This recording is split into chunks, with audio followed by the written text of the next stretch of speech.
All right. Hello, everybody. This is a thing that we're doing, I guess. I am Zazak. I am joined with my friend Rozzachu, or just known as Chew, the VTuber. What up? Alrighty. All right, might have to bring you down a tad. But or maybe no, just in Discord. But anyways, yeah, this is a thing I guess we're calling New Console Generation. It is a podcast. Oh, is this live? No, I'm just recording it. Oh, I'm just well, saying. yeah, but keep this. Keep this in the episode. Well done. Thing. I got the idea for this just because the Game Awards, some wacky shit happened, and I was like, I want to talk about this, but I also want to record it because I'm vain like that. And also, we were gonna do something like this later anyway. Yeah, because we had the idea for when the HBO like TV series based on The Last of Us comes out. We are definitely covering that because we are both huge fans of The Last of Us. Wait, what's that show called? The Last of Us. Oh, okay. Oh, thank God. They didn't call it No, something weird like James. no, James, just James. Yeah. They are. What was I gonna say? I don't know. Was there even a character I can't remember. Was there even a character named James in the first game? No. Okay. I'm just happy because they fucking cast fucking Nick Offerman as Bill, and I'm like, that is the best casting. But anyways, going off topic from today's episode, we are actually here to talk about the Game Awards of 2022. Excellent. Jeff Keighley's love child, I suppose you could call it. His Kojima's husband, Jeff Keighley. Mm-hmm. Yep. Best friends, lovers, even. Yeah, best friends. So, anyways, I figured we would just. So, I watched the Game Awards. I've watched it twice now because I was making half-assed notes for this podcast, but Chew has not seen it, and as far as I know, you barely know anything about what happened. I know, I think, about 3 things, including the Bill Clinton thing. Okay, so that is something that I didn't have time to make notes about, so that's fine. Yeah, we were just gonna go at it whole hog, try and figure it out. So I guess we'll just go ahead and get started. Let's fucking do it. So, Game Award 2022. Jeff Keighley comes out on stage, mentions how great it is to be there, then proceeds to mention names of prominent figures in attendance, such as Hidetaka Miyazaki, the director of Elden Ring, which is nominated for Game of the Year. Yep, God, fucking daddy. Christopher Judge, the actor for Kratos in both God of War 2018 and Ragnarok. Keighley also just seems to ignore the fact that Sonny Soljic is there, who's the actor for Atreus, who's literally sitting right next to Christopher Judge. Oh, can you imagine, just being like, the secondary main character in a game? Yeah. All that character progression. All the game. Yeah, all that character progression, and he's just still boy. Who are you? Sorry. Speaking of who are you, because I had never heard of this person, he also mentions Manon Gage, who is apparently the lead actress for the game Immortality, which I had never heard of. I believe it's like one of those like WMV movies. Where it's like basically it's like a live action interactive movie. Phil Spencer, the daddy of Xbox, obviously.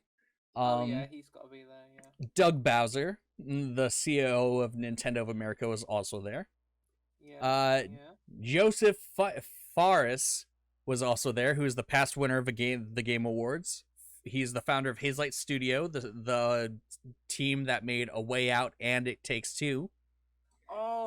He's also the legend behind the "fuck the Oscars" thing at 2017's Game Awards, which is yeah. He was like, yeah, fuck the Oscars. and, and then I think if I remember correctly, he quickly backtracks and says, "Oh no, I'm sorry, I should have swore, but still, fuck the Oscars." And then finally, the most important guest in attendance of this show, Animal from the Muppets. Okay. And who is shown when the camera cuts to him just completely fucking annihilating a bag of popcorn. Like, literally, I believe this is the biggest the crowd cheered for anyone during that night's event. Because the crowd absolutely loses it for Animal, already making him the best part of this show. Jeff says in response to Animal absolutely going nuts on that bag of popcorn, he says he should have booked Kermit instead, before segueing into teasing all the world premieres that will be revealed tonight. Oh, dude, is this the Xbox world premiere thing? No, kinda. It's kind of similar voice, but Jeff says it's with great honor that he brings out a legendary actor to present the first award. Any guesses? Is it Christopher Judge? No. I don't know. I'm gonna go left field. Patrick Stewart. Honestly, closer than I expected. Really? Yeah. Okay. All right. So out comes legendary actor Al Pacino, and then I'll. Yeah, Mr. Dunkachino himself. Hey, get yourself a Dunkachino. Yeah, get yourself a fucking Dunkachino, or else I'll go Scarface on your ass. And by Scarface, I mean I'll do a line of coke and then get shot to death. And okay. And but also I'd just like to point out that when in my notes it says it's Al Pacino, and then in parentheses, what the fuck, they could afford him, followed by five alternating question marks and exclamation points. And then also I would just like to point out that I if it weren't for the fact that Jeff Keighley said that was Al Pacino, I would have thought they just grabbed a random homeless man off the street. I feel like how disheveled Al Pacino looks now, I could have mistaken him for the guy who tried to beg me for cash a couple weeks ago. I think Al Pacino looks like a really much older version of Richard Hammond. Yeah. From Top Gear. But yeah, he starts off by explaining he's having trouble reading the teleprompter. So before catching himself, he says, "I may come." And then that's in the yeah. he says, "I may come," but then he catches himself and says, "It may come as a surprise, but I can't read the teleprompter." I may come. And then immediately followed by the cyberpunk music. Bro's a bit more sus than usual. But anyways, getting to the award he's presenting, he is here to present the award for best performance, and I'm basically, I'll admit it, I completely copy and pasted the list of of all the awards and the winners and stuff from a different article. So I will try and read these each one out of place, despite you not being able to see it. But the winner is the very first one. Okay. So the nominees for best performance were Ashley Birch for Horizon Forbidden West, Manon Gage from Immortality, Sonny Suljic, hey, we mentioned him earlier, from God of War Ragnarok, Charlotte McBurney from A Plague Tale Requiem, and Christopher Judge from God of War Ragnarok. Okay. All right. What are your guesses? I'm gonna say it's gonna be Kratos, isn't it? It's gonna be yes, Christopher Judge won the Game Award for Best Performance, which is wholeheartedly deserved, because I feel like I'm halfway through God of War Ragnarok, but that is still, God of War Ragnarok is my game of the fucking decade. I'm Yeah, not I even mean, kidding like, when I say that. I'm still impressed by God of War 2018 PS4. Yeah, that game His holds up performance. amazing. Oh yeah, definitely. Like probably, although I probably should have beaten it before Ragnarok came out. I have a feeling once I'm done with Ragnarok, I'm gonna go back and play like the 4K 60 FPS like enhancements on the PS5 of God of War 2018 because that both games are just so good. Yeah. But yeah, so Judge comes on stage, but Al Pacino tries to leave because that's all he was paid to be there for. But Judge chases him down and gives him a hug because Chris Judge is an awesome dude, and it was a super cute moment. And then Judge then proceeds to give the longest acceptance speech known to mankind, and it's incredibly deserved. But I believe someone actually did a time lapse, and his speech went for almost 10 minutes, I believe. And basically, after Judge finished up, Jeff Keighley was just kind of standing there awkwardly, commented that, oh, I guess Judge was trying to get a few more Steam Decks out of Valve because it was announced before the Game Awards that if you registered for the giveaway and then you proceeded to watch the Game Awards live on Steam, that every minute Valve would give away a free Steam Deck to someone in chat. Oh. Yeah. I was there and I had a mini heart attack because every now and then I was playing through Ragnarok while watching the Game Awards. And every now and then I'd look back and then I saw a bunch of people pogging the fuck out and saying, oh shit, Zach, let's get this done. Let's go. I was like, what? And win a And Steam Deck. no. Oh. It turns out there's a lot of people in the world named Zach. How dare they? They should all change their names and then do it again. Alrighty, so now we are on to our very first world premiere. Okay, alright, we are back. So the first world premiere was for the next game by Supergiant Games. Fucking Hades 2. Number 2, baby. Yeah.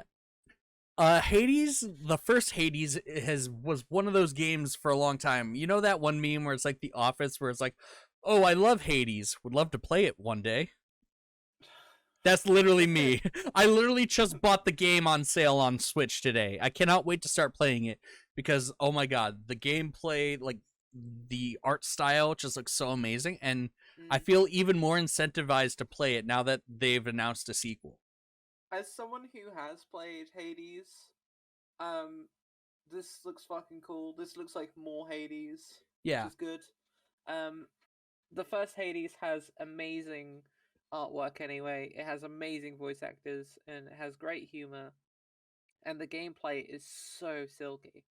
So yeah, if they have got, I mean, anywhere near close as to replicating that, which it looks like they have, it will be a great game. Yeah, basically from what I got from the trailer, and then I also did a little bit of research, but mostly into like the backstory of who the main character is. So basically, this game is you play as Zagreus from the first game's sister, Melanie? Okay. Or it's weird. It's like her name is spelled Melinoe with an umlaut over the E. So maybe just Melanie? I doubt it's just Melanie, but yeah. Or Melanoma. But yeah, she's the daughter of Hades, sister of Zagreus, and by the sounds of it, it looks like you're going to be fighting to save Hades himself from Kronos, the villain of the game. Oh, jeez. It was revealed that the game is going to be developed in early access on Steam. That way, the development team can actually get feedback from fans as they're making the game as to what they should add, what they should take out, what needs tweaking. Did the first game do that? I don't remember. Again, I didn't really know much about the game until it actually released, and then like everybody was like playing it. And then, but then, yeah, I'm super excited for this, even though I haven't even played the first one. Dude, play it. You'll love Oh it. yeah, dude. I just bought it on Switch on sale today. Mm. So yeah. Anyways, moving on to our second world premiere. Yes, we're already like immediately after. Like World premiere. Jeff Keighley came out, said some shit. Was like, "Oh hey, this is from a developer that you guys are all know and love." Mm-hmm. So then, Is it Hideo Kojima? no, it is not Hideo Kojima. Okay. I don't even Interesting. know. Are you familiar with a man named Ken Levine? Name rings a bell. All Remind right. me what he's done. Well, you'll find that out from the trailer. Okay. All right, we're back. So, I don't know why I did this since I guess it's to give the audience like the context. But I did like for most of the trailers that were shown, I did give like little like synopsi of the trailer. Synopsises. That just sounds dumb. It should be synopsi. I So, don't know, man. anyways, we're back from watching the second world premiere. What up? So I'm going to go ahead and just talk about what the trailer had. The logo for Ghost Story Games, the game developer formerly known as Irrational Games, led by Ken Levine, known for making BioShock games. This is a trailer for a brand new game called Judas. It will be available on PS5, Xbox Series consoles, Steam, and the Epic Game Store. Ooh. Ooh, woo. Yeah, this game looks fucking sick. This game is just BioShock in space. Yeah, my literal first comment was, "This is a Bioshock game." Yes, literally. Yeah, literally. Going a little bit off topic, but did you hear that apparently it was originally canceled, but apparently they just now found a new director for the BioShock movie? There's a Bioshock movie? Yeah, if I remember correctly, I think Netflix picked it up after it originally got canceled. Oh, okay. So I don't have my hopes too high, but based on the movies that I looked up from the director, I can't even remember their name, but I feel like it could be in the right hands. Only time will tell. Yeah, but this game, again, it's literally just BioShock in space. Mm. I feel like this is what I believe they are working on another BioShock game. It's just I have a feeling that this would be the next step that they would take for a BioShock game. Just have it go into space because Yeah. they've done. So what happened to Irrational Games? They rebranded. They're now Ghost Story Games. Oh, The so developers they've of this. rebranded. Yeah. Don't know why. I didn't do that much research. But yeah. This game looks awesome. You can currently wishlist it on pretty much all the platforms that I mentioned. And yeah. So moving on to the third world premiere. God damn, we've been spoiled for world premieres today. Yeah, at this rate I should just keep the screen share on, but I don't want you to see what I'm pulling up. So Oh, the secret tabs of yeah. tabulousness. Oh no. Pause it, you dumb bitch. All right, we're back. Yes, we are. So, the last trailer that we watched was for Bayonetta Origins Cereza and the Lost Demon. A prequel to the series where you play. All right, this sounds so cheesy. I wrote this down. I'm taking full responsibility for it. Okay. This feels like something that they would write in like, I don't know, like a GameStop fucking ad or some shit. All right. Bayonetta Origins, Cereza and the Lost Demon is a prequel to the series where you play as the little girl who would grow up to be the beautiful badass Umbra Witch as she tries to rescue her mother in this isometric action game. I wrote that. Yeah, that's something that like GameStop would write. Yes. GameStop, if you are listening, we will sue you if you take it. Yeah. And we I know you're listening. yeah. But yeah, this game looks super interesting. I love it when say like a game franchise changes up its like play style. Yeah. And yeah, this looks like a super interesting isometric like an action slash adventure game. I mean, I'm Yeah, assuming it'll be pretty linear, so. yeah, I would imagine it would be like focused on the narrative. It reminded me of a game I can't quite put my finger on, but it was that kind of like isometric, a little bit of platforming type game. I Mm, just can't quite like pin it, you know? yeah. But yeah, this game looks super cool. I am slowly but surely getting into the Bayonetta franchise, so I will probably pick this up eventually. But I oh, oh sorry, yeah, continue. oh no, I was done talking, but it sounded like I was going to cut you off. Oh right, okay. I had basically played through quite a majority of Bayonetta 1. I think anyway. I've got about 7 hours into it. Okay. I really liked it. But apparently none of the other ones are on Steam, so I've Yeah. literally only just got Bayonetta 1, Yeah, the and only ones that's it. are the rest of them are Switch exclusive. Yeah, because they've got a exclusive deal with Nintendo, haven't they? Yeah.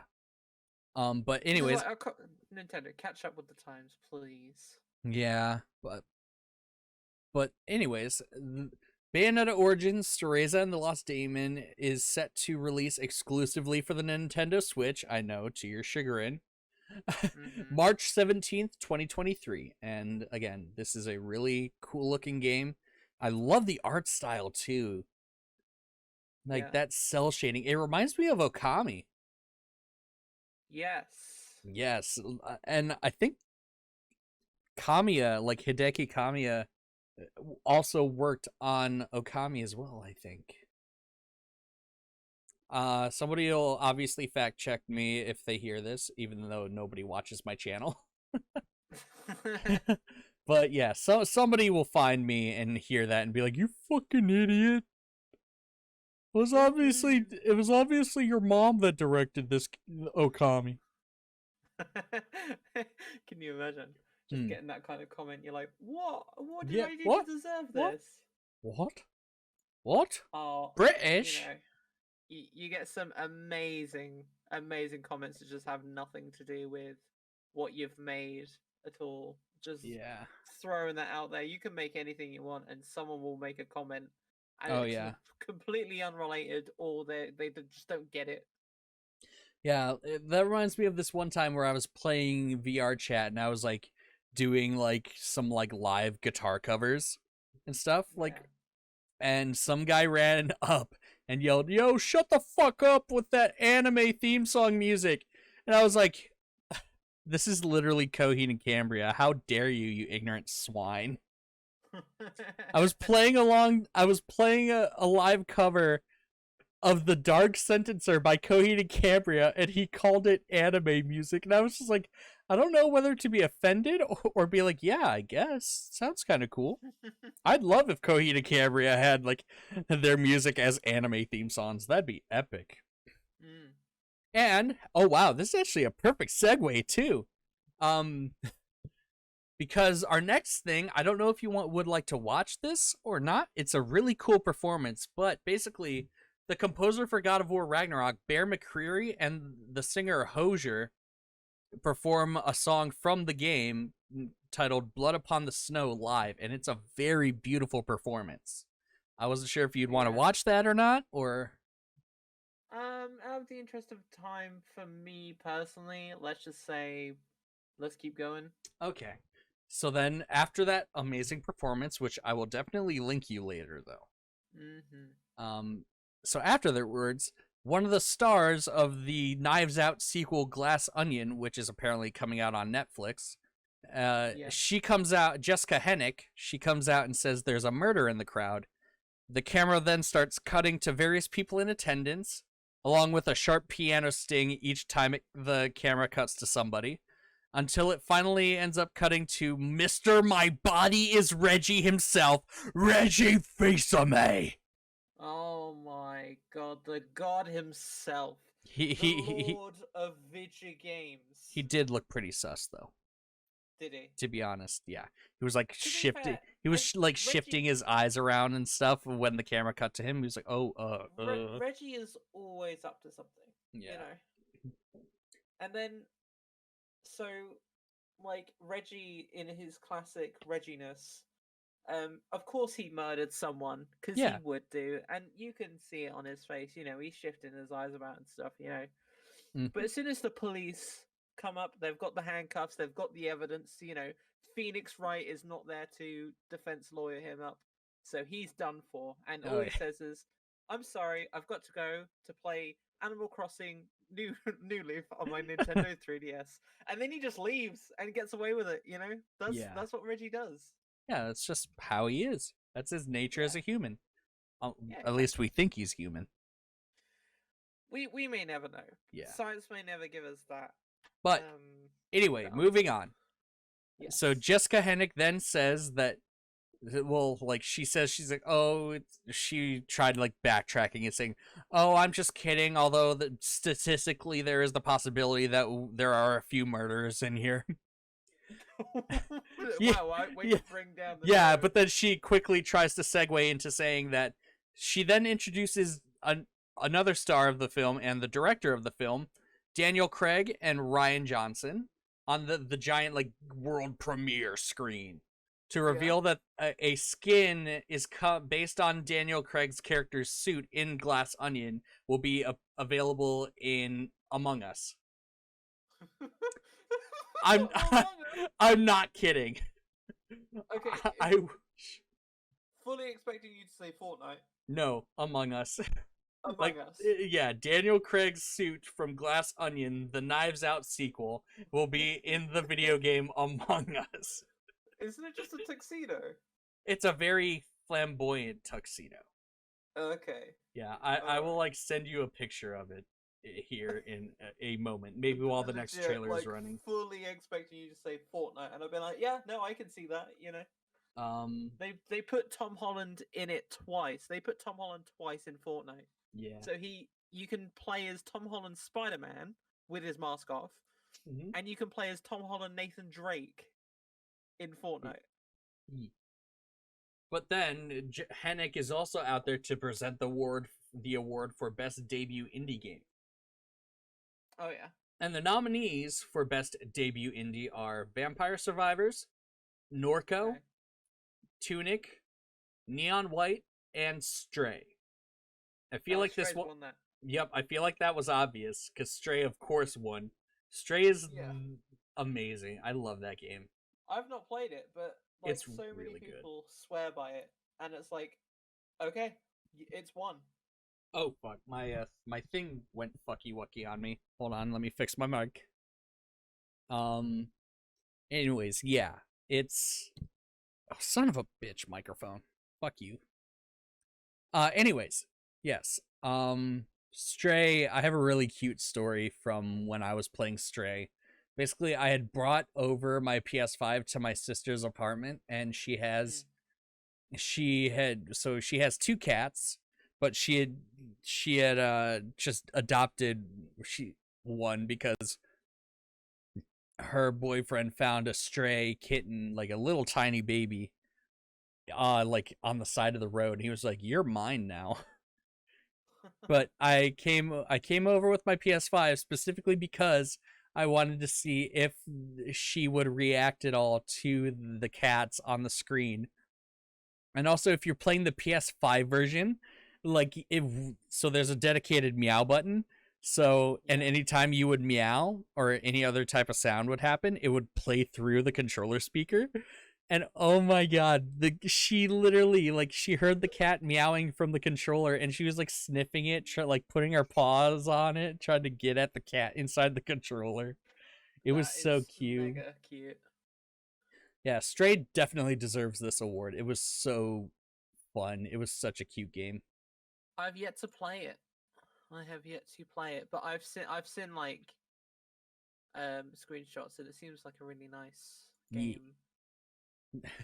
It makes you feel like a cat. That's amazing because Yeah. I would expect that from a game that you play as a cat in.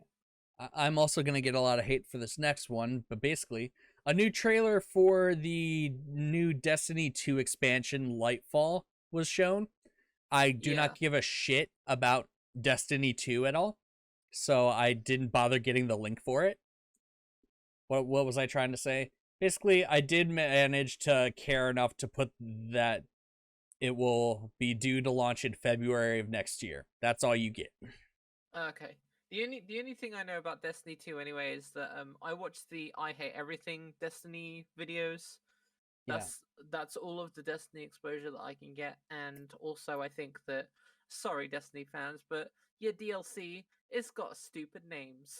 Soz. Alrighty. So then, now it's on to our next trailer. Our next world premiere. Damn, dude. Get ready. Okay, so let me get my notes back up. All right, we are back. So, the fourth world premiere that I cared enough to show was a new trailer for Rocksteady's next game, Suicide Squad Kill the Justice League, revealing that it will be the final betrayal of Batman by legendary voice actor Kevin Conroy, who passed away last month. Oh Jesus! So this is like the last thing that you ever worked on.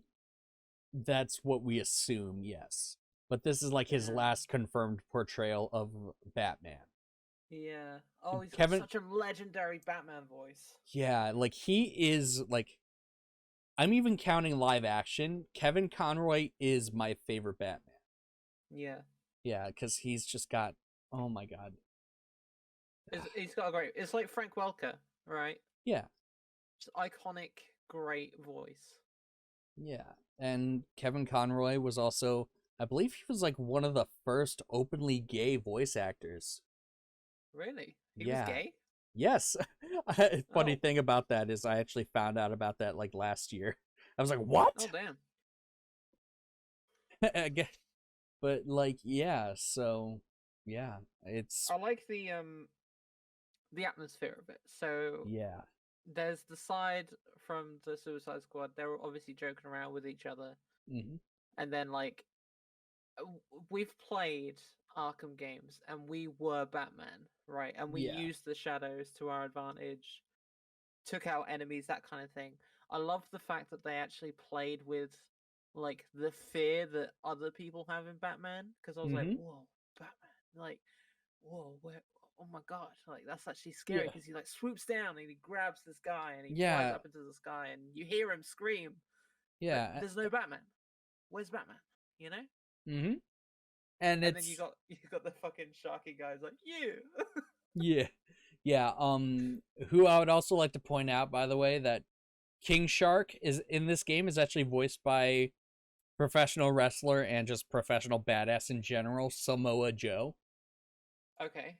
And I love Samoa Joe. He is so awesome, and I'm happy he's got a role like this because he's got like the perfect voice for King Shark, not counting Sylvester Stallone. Or the guy who did the you voice. But yeah, um, really funny moment there too with Captain Boomerang like monologuing to the Flash, even though he's like near death, and he ends up accidentally cutting off one of the Flash's fingers and tries like hiding it from Deadshot. Yeah. Um, So the Batman game that just came, well, not even Batman game, it was just like Gotham Knights. Was it Gotham Knights? yes. Was that made by Rocksteady? No, that was made by I think it's just like WB North or something. Okay, but they were very clearly trying to make it like the Rocksteady Batman games. Yeah, yes. It's just Okay. that game was a huge disappointment. Yes.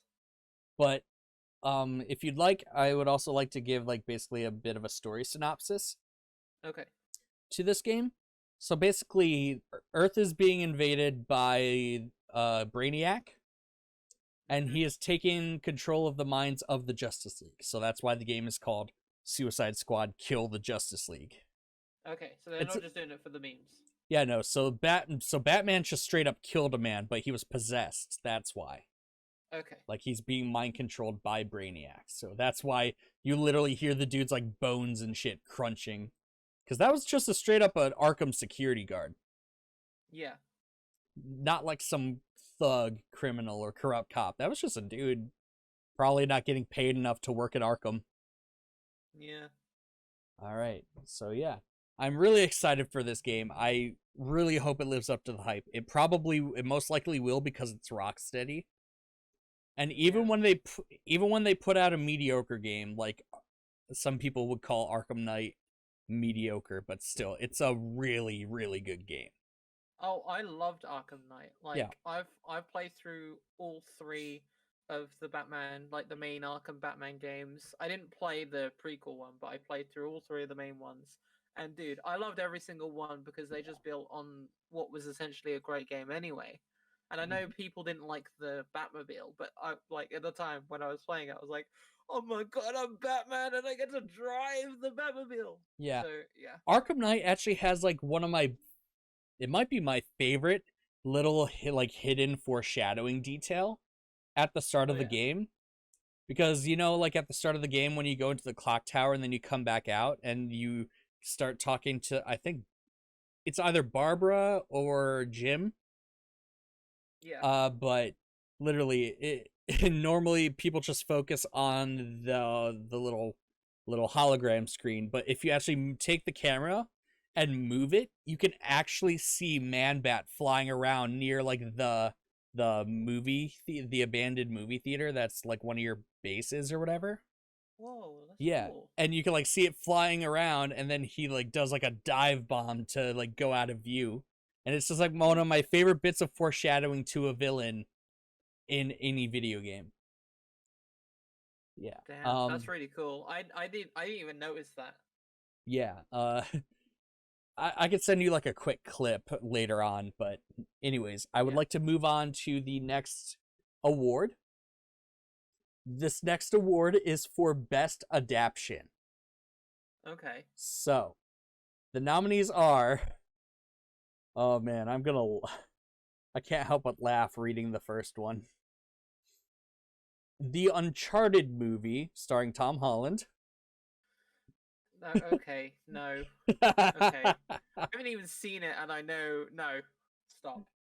No. I remember the day I told you about who they cast as Nathan Drake. Right. And, Okay. and you were like, he's 12. He's like 12. It's true, but granted, Tom Holland, very, very talented actor. I think. Um, I think, yeah, he's not 100% Nathan Drake, but I can see it, kind of thing. Like I can see him build into it. Sully, on the other hand, Mm-hmm. Mark Wahlberg, no, Yeah, no, no, that movie was literally in development for so long. The guy they had originally cast as Nathan Drake, they recasted him as Sully. That is not a joke. yeah, no. This shouldn't. I mean, like in his prime, if we could be fantasizing for a second, Nathan Fillion would have been a Yes. great Nathan Drake. No, I still feel like Nathan Fillion could have been a good Nathan Drake now. He just would have had to get in shape. That's true. Yeah, that is true. Like But he would just have to work for it. yeah, this is pure me just like fantasizing. I would have loved to see that because he was literally in a short film Yes. being Nathan Drake, and he was great. But yeah, Mark Wahlberg can get the right fuck out. Yeah, mostly because So he's a no, it's not racist. Uncharted. But yeah, so the next one was Sonic the Hedgehog 2, really good fucking movie. Love I've yet to that see movie. them one and two, but I am Yeah. they're on the radar. Yeah, Sonic the Hedgehog 2 did a really great job of leaning into more of the references. They kind of stayed back from it in the first movie because I guess they were worried that if it were to be a bomb, like all these references would be for nothing. But since Yeah. since it was successful enough to get a sequel, they were just like, let's go whole hog. Yeah. Like No, hell, that and it's great as well because anyone who hadn't actually seen like Sonic or anything like that, they can actually like be introduced to the character. yeah. My only And complaint about the sorry, go ahead. I was just gonna say, you know, it might have been overwhelming for like a kid who had never seen Sonic to like watch this Sonic movie and then be like, "What are all these references? I don't get it."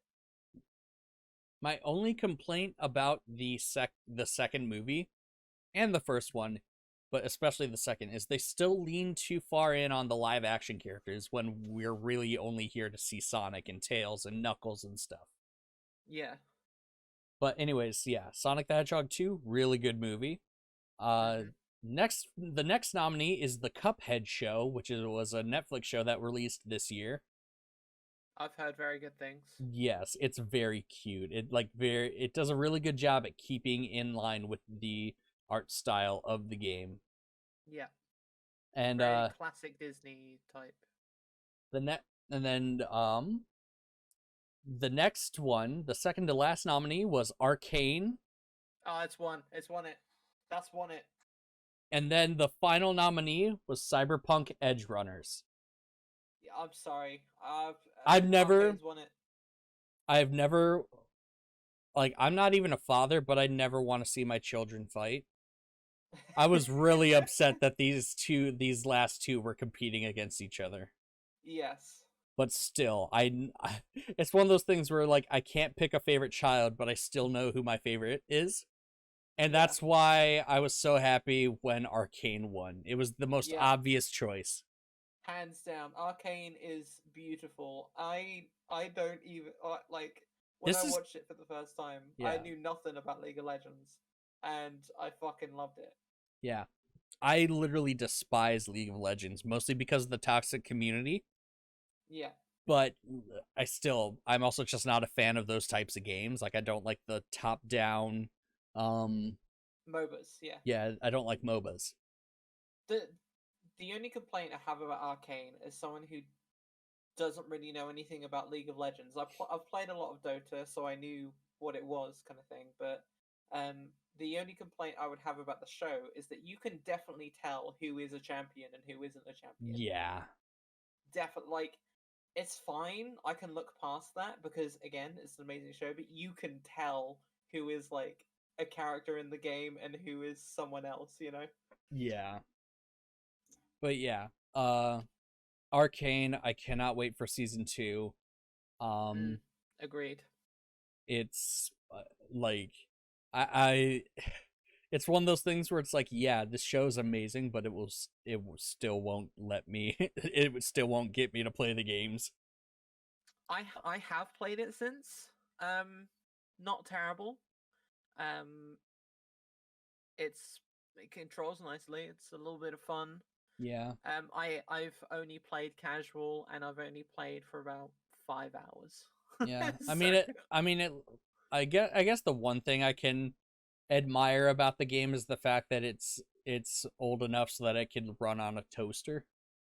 oh yeah, definitely, Yeah. definitely. So yeah, it's like Same with Dota. To be fair, yeah, they can its both run as optimization is potatoes really in good. toasters. Mm. Alrighty, so then moving on to the fifth world premiere. World I almost turned into Vince McMahon there for a second. premiere. Get a bedpan on the head. Dong. Oh wow, you know that? Yeah, You know of that? course I know that. I'm I'm curious. How did you discover the Stone Cold hitting Vince McMahon over the head with a bedpan clip? It was an expose on John Oliver's Last Week Tonight. Oh really? Yeah, he was talking about All the sexual WWE Network misconduct duct shit or and like the contracts and things and stuff. oh And really? he basically did this Did whole he big did he segment on it. did he talk about it again? Because I remember him talking about that a couple of years ago. It was probably the one from a couple of years ago, I think. I think there were contracts like were mentioned then. Okay. But it was definitely from a couple of years ago. But yeah, he was talking about Vince McMahon and how he basically runs the whole thing, and like these decisions come from him, and he was showing clips about how Vince McMahon is kind of self-aware as well, Yeah. and that like it just got me. And then I watched the clip in the Yeah. bed, and All he right. like Stone Cold's like dressed up as a doctor, and he starts like beating on his Yeah. leg, and the bedpan is tung. Oh my I god. love it. Dude, Stone Cold Steve Austin in general is just legendary. I should like send you like we should just I should just have you watch some of my favorite Stone Cold moments. Yeah. Stone Cold is amazing. Oh, Alrighty, moving. and it was referencing The Good Place as well. Oh, was it? Yeah. Alrighty, so anyways, moving on to our 5th world premiere.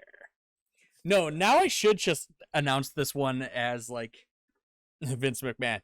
Now, on to our 5th world premiere. Damn, dude.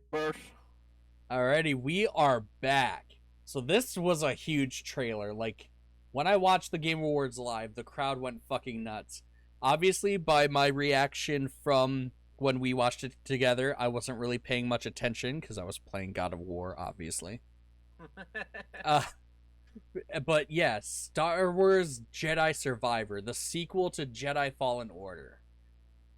Holy shit, this game looks really good. Looks like more of the first game, and I hear the first game's pretty good. Yeah, it's like it's kind of like a Souls-like for noobs to Souls-like games, which I really appreciate because I suck at Souls-like games. So having a game to get me like kind of an easier game to get me more acquainted to how Souls-like games work, so I can actually go into, because I still need to play Elden Ring, so I can actually go into those with a good idea of how the mechanics and stuff work. I have the game, I just don't know where I have it. Yeah, I've played about, I think, 4 of the planets in the game. Okay. And it's very fun. Like, the leveling up system of your abilities and your acquiring new skills is really cool and satisfying. It's very cool just chaining different things together to see what is effective and just what looks cool as fuck. Yeah. But in this game, it appears that there's, again, I'm pretty sure this wasn't in the first game because it seemed like a pretty big reveal. But in this game, so in the first game, you could either just use a single lightsaber or you can go like Darth Maul and use like a double-bladed lightsaber. Yeah. But in this one, they revealed that you can actually do the dual-wielding lightsabers, kind of like Ahsoka Tano or Asajj Ventress. Yeah. And that looks fucking cool as fuck. And then they also revealed grappling. So this game will make you feel like Spider-Man. Just Spider-Man. Yeah. Give me pictures of Spider-Man! Damn, you took the words right out of my mouth, dude. Damn right. Yeah, this game looks awesome. It is set to release March 17th, 2023, which is also the same day that Cereza and the Lost Demon comes out. Yeah. So I have a feeling Platinum should bump the release date back, or at least release it sooner if possible. That way it's not competing with literally one of the biggest games of 2023 coming out. The one thing I will commend EA for their Star Wars games is that they always nail the sound design. Like, oh yeah. Always. I can't think of a bad sound designed Star Wars game from EA. They all sound amazing. Yeah, they all sound like Star Wars. They all sound fan-fucking-tastic.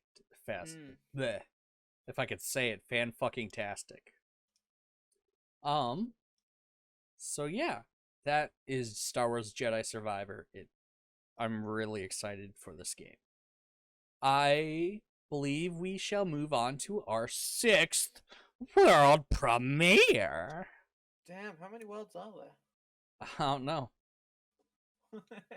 You're my world, bro. Yo. Bro.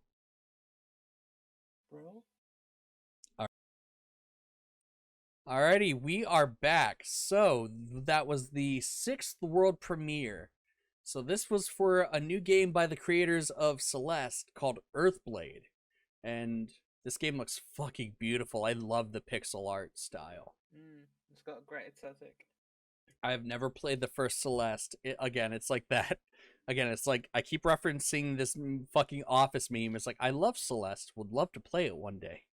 That's how I feel about like Celeste and a bunch of other games that are like really well received, but it's just like I just never feel like buying the actual game when I have the money for it. But yeah, I go ahead. Celeste was a platformer type game, wasn't it?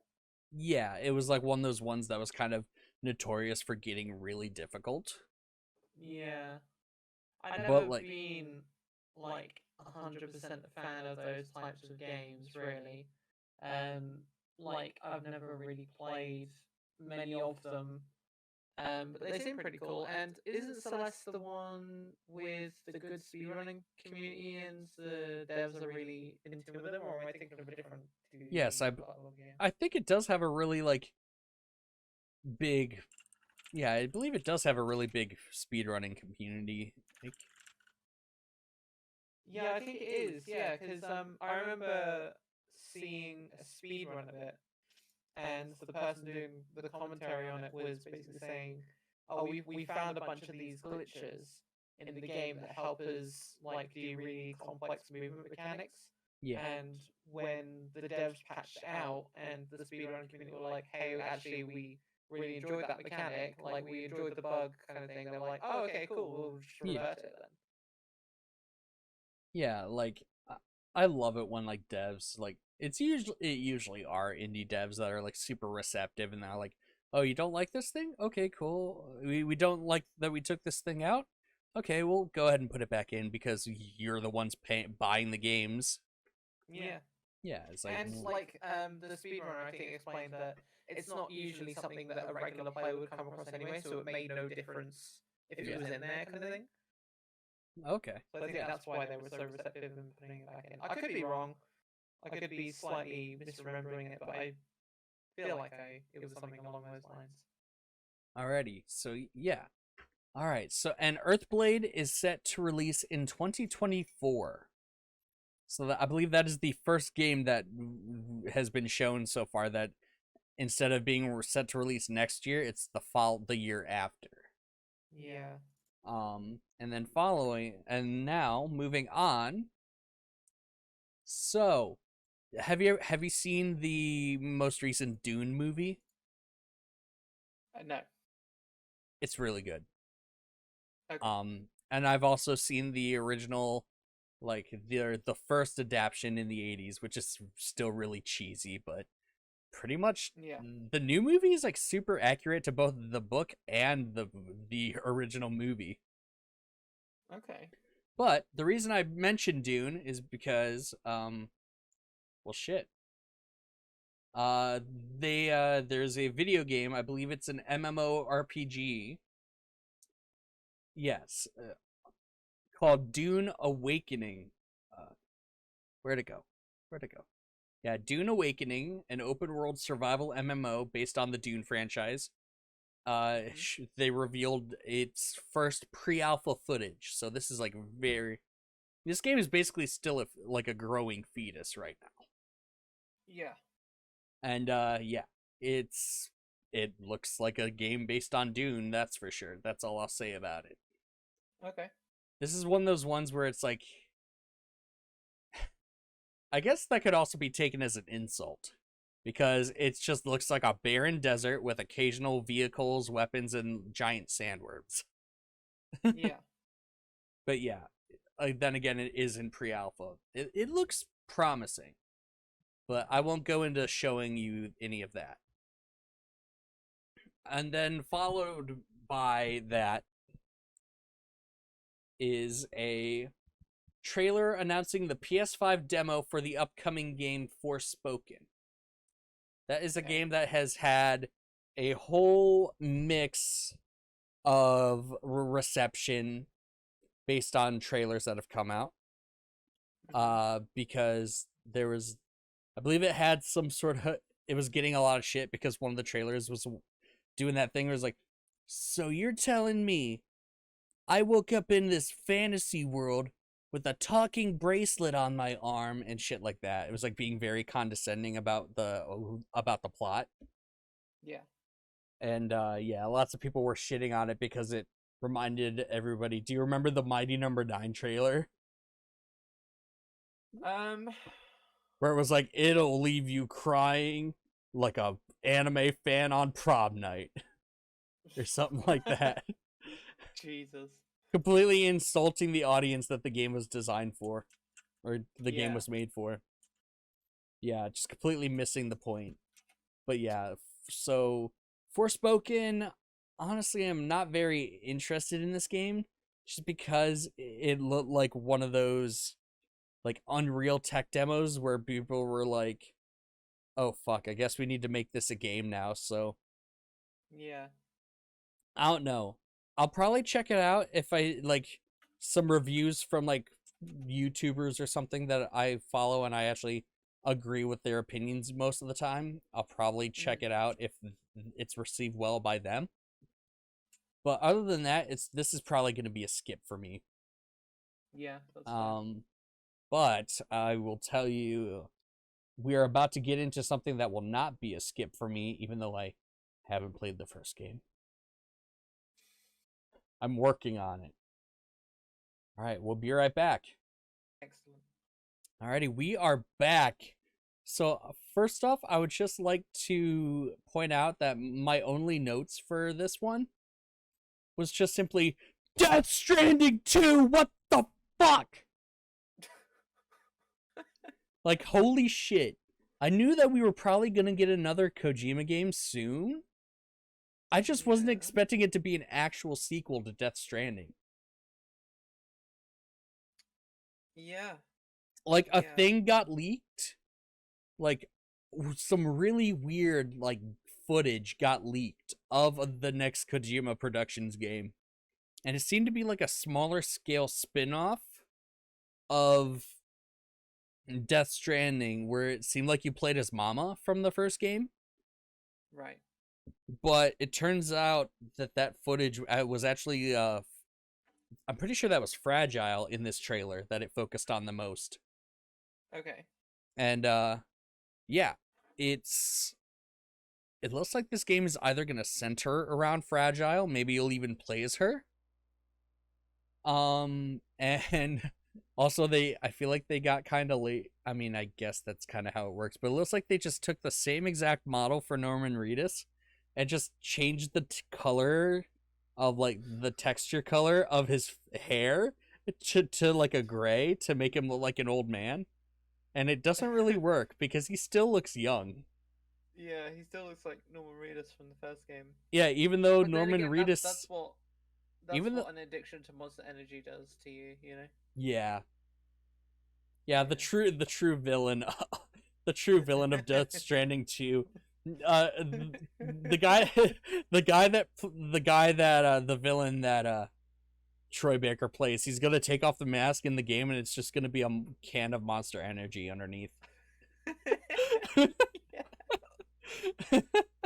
Remember me? Yeah, it's just remember. So I don't know if you knew this, but in the director's cut, I believe, of Death Stranding 1, there was like a hidden scene like when you're in Sam's room where like there's like a jump scare, there's like one of the BTs in like the shower, and like a cutscene will start where like you get jump scared by it, and lots of people were saying it was a PT reference. Okay. Because the way the BT was like it was like shaking, moving its head around rapidly in a circle and shit, just like how Lisa from the playable teaser did. So lots of people were thinking that was a reference. But yeah, it turns out like all of these BTs are just a manifestation of all the Monster Energy that Norman Reedus has drank. Yeah. This game, guys. I know it's a really hard task to achieve, but I really wish they could have topped Like this trailer for Death Stranding 2 was really weird, but Mhm. still, I wish they would have tried to figure out something a little bit more to make it as weird as the first, like the reveal trailer for Death Stranding 1. Uh-huh. Because I feel like a big part of what, besides it just being a Kojima Productions game, I feel like a big part of why so many people were interested in this game in the first game was because of how weird and like what's the word, abstract Yeah. the reveal trailer was. Like I remember that when that first trailer came out, so many people had like so many different ideas as to what this could symbolize, and I Yeah. don't feel like we're gonna be getting as much of that, no matter how fucking fucky wucky Kojima's brain can be for this trailer or for this game. Is is Guillermo del Toro also going to be a character I mean, like he was in the first game? I feel like we heard his character's voice in one scene. I think it was the scene where Sam was walking up the stairs. Oh, okay. Um, I think that was Guillermo del Toro's character. But also, I did want to go back. I forgot to write this down in my notes, obviously, because the only thing I put was what the fuck Death Stranding 2. But the cast list, Kojima was teasing some of the cast for this leading up to this reveal trailer. Yeah. So the cast includes obviously Norma Reedus. Norma Reedus. Yeah. Hello, dear. Yeah. Norman Reedus, Leah Seydoux, Mhm. Elle Fanning, which is the one of the actresses that was teased, and people Yeah. figured out quickly on Twitter because it's Twitter. Shioli Kutsuna, and then the man himself, Troy Baker, who you The got man, right the myth, away. the legend. Who you got right away when you heard him singing. Yeah. Troy Baker is such a Troy Baker voice. He's basically the second Nolan North. Yeah, I still don't think I've gotten to the point where I can actually recognize Troy Baker's voice, though. Like, unless I know specifically that he was in the game. Yeah, the thing is like there's only one game that I actually didn't know that Norman Reedus was in. Norman Reedus? Yeah. No, Troy Nolan Baker? North. Sorry, Nolan North? Nolan North. There's only one game that I didn't know Nolan North was in, and that was the last one. He played David. I didn't even realize Oh, because yeah. he had such like a different voice to Nolan what usually Nolan North's voice is, you know. But he was Yeah. playing David. David was And the lead cannibal, right? yeah. It's like, hi there, I'm David. And then he ate people, you know? Yeah. Apparently, though, Norman Reedus was in the original God of War. What? Apparently, Norman Reedus was in the original God of War. Like the very first God of War game? No, not Norman Reedus, Nolan North, you idiot. Oh.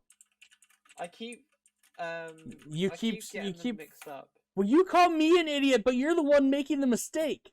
No, I'm calling myself an idiot. Oh.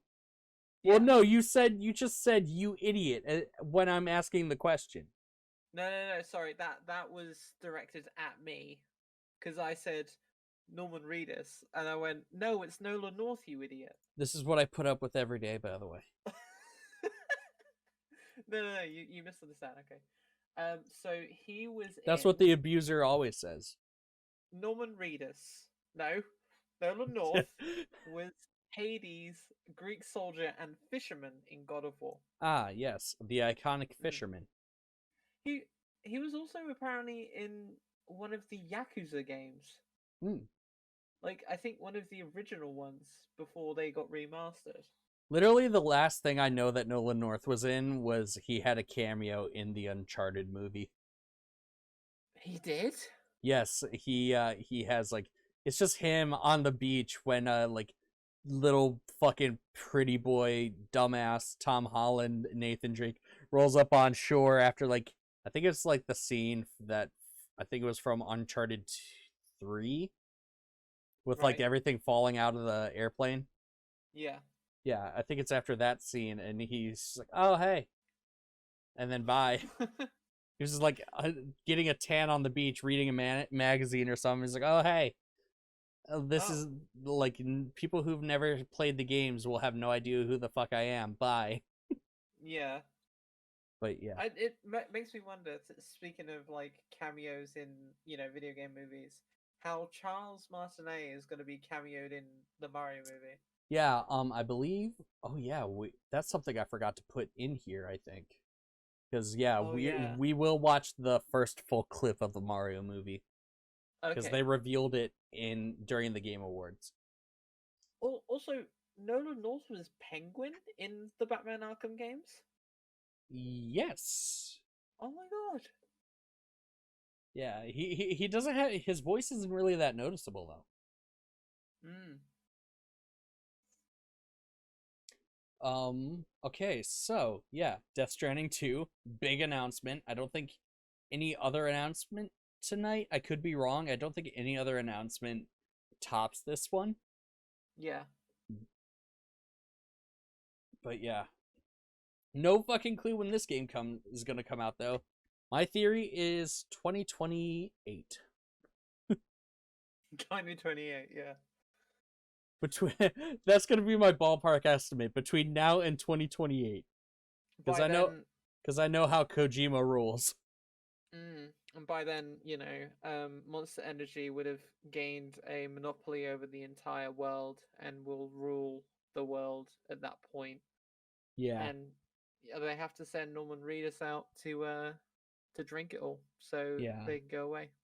Oh yeah, I also did not want to end the Death Stranding 2 segment without mentioning the best tweet from Kojima during the Game Awards, where Okay. where him and where it's a picture of him with Troy Baker. I sent you this Okay. picture.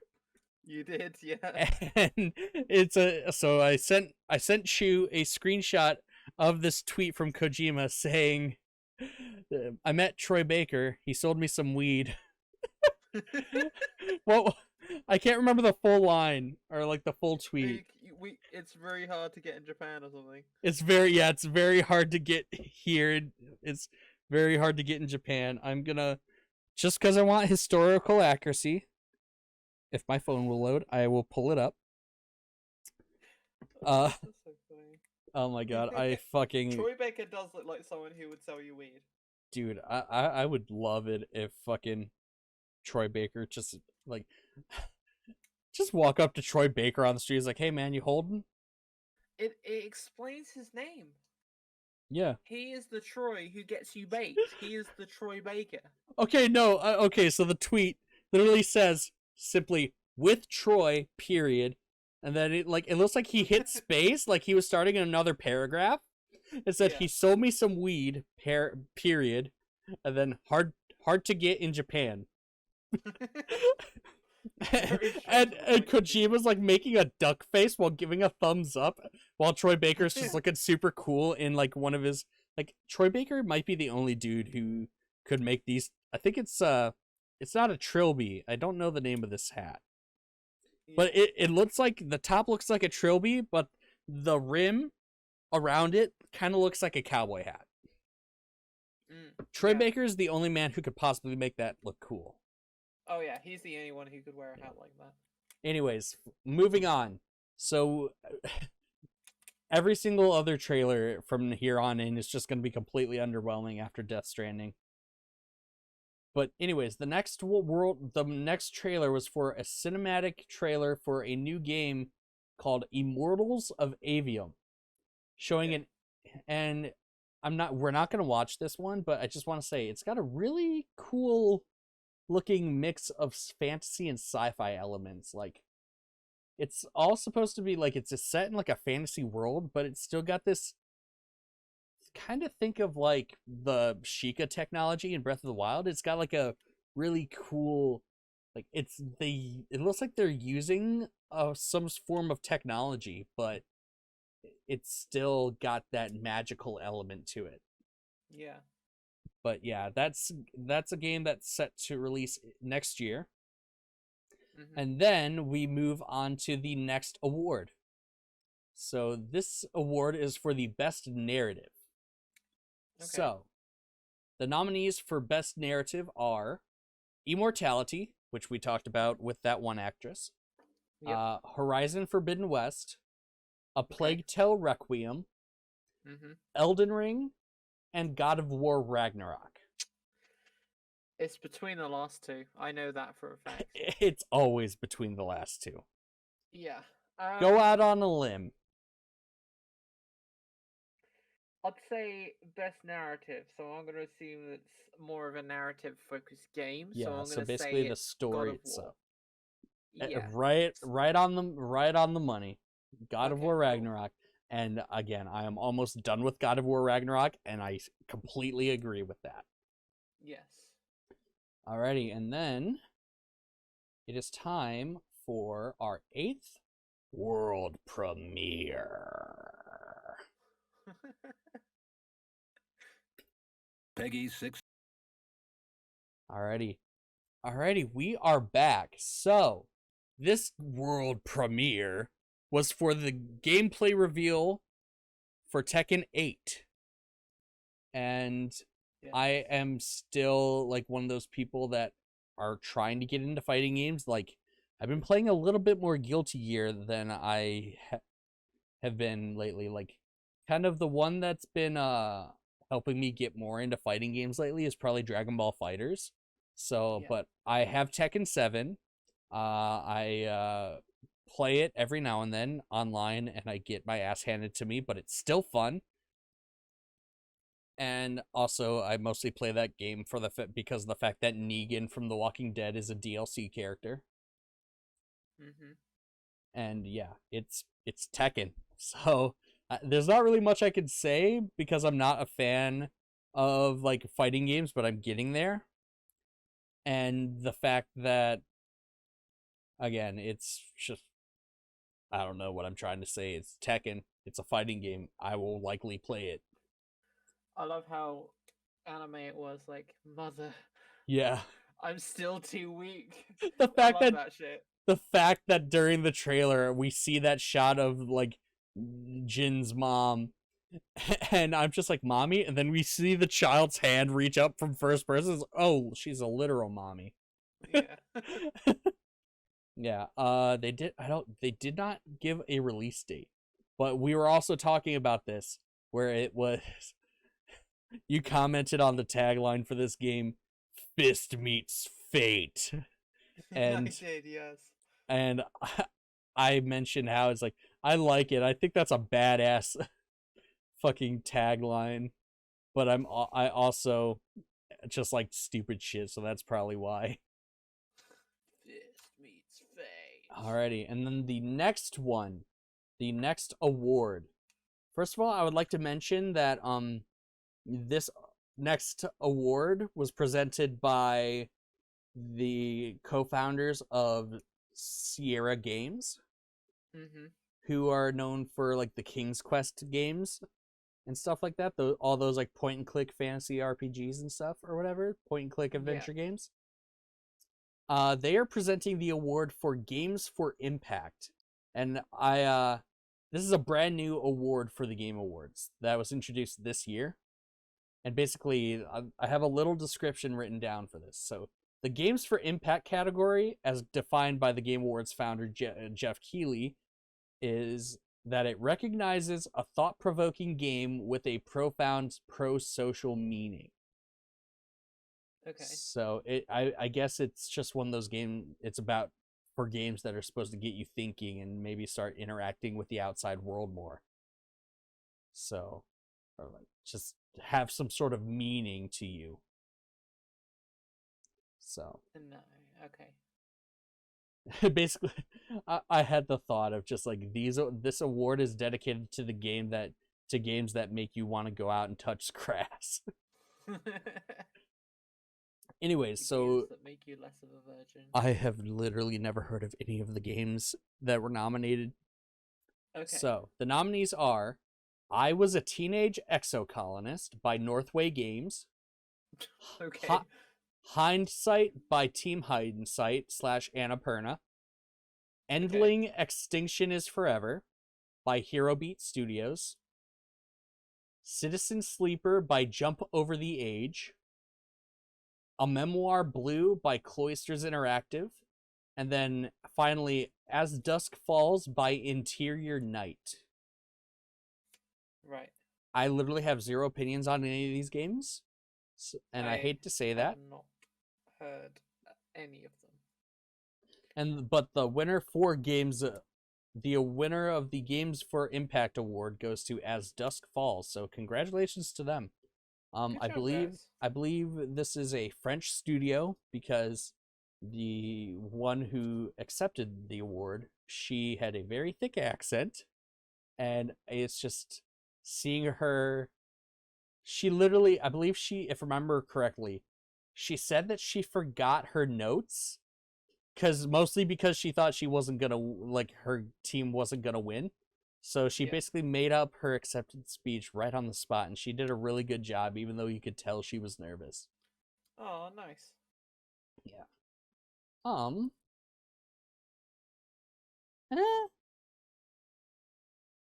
don't really feel like watching this one.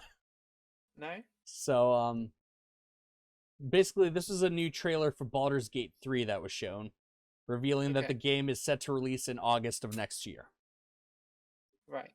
And then following that was a new trailer for the next entry in the Fire Emblem franchise, Fire Emblem Engage. Okay. And my favorite thing from Nintendo lately, everyone's favorite thing, this trailer announced the paid DLC expansion pass before the game even fucking came out. Fuck's sake. Yeah, but this... just bring out the game first, let us see what it is, and then give us DLC. Yeah, exactly.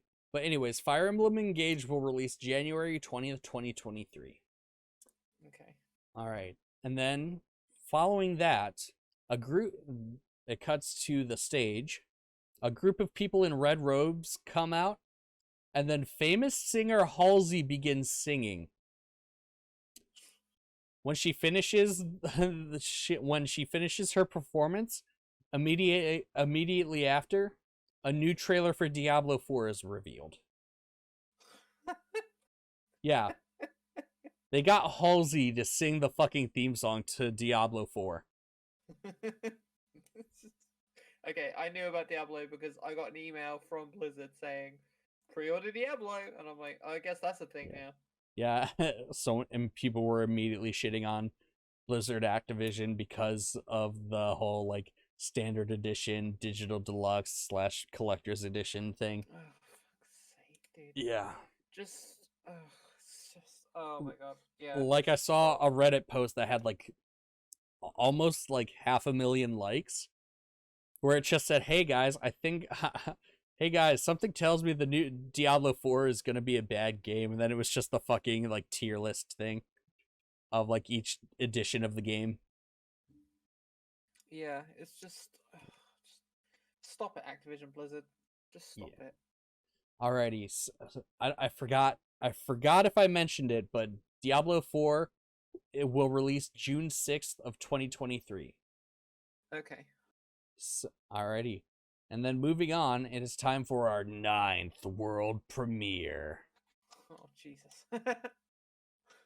Yeah, I kind of, I'm trying to think of dumb ways to say world premiere, but I'm just running out. Alrighty, audio time, baby. Alrighty, we are back. What up? I swear, just trying to keep the, I'm probably gonna make, like, after I edit this and, like, put it up, I probably am gonna make a cut of all the audio things. Just a compilation of all the audio things from this podcast. Hell yeah. For context to what we're talking about, because I'm gonna cut us talking about it. For people listening, you will find out soon enough. But anyways, the 9th world premiere was the reveal of an expansion for Horizon Forbidden West titled Burning Shores. And I just want to say, get fucked, California. Suck it. You suck.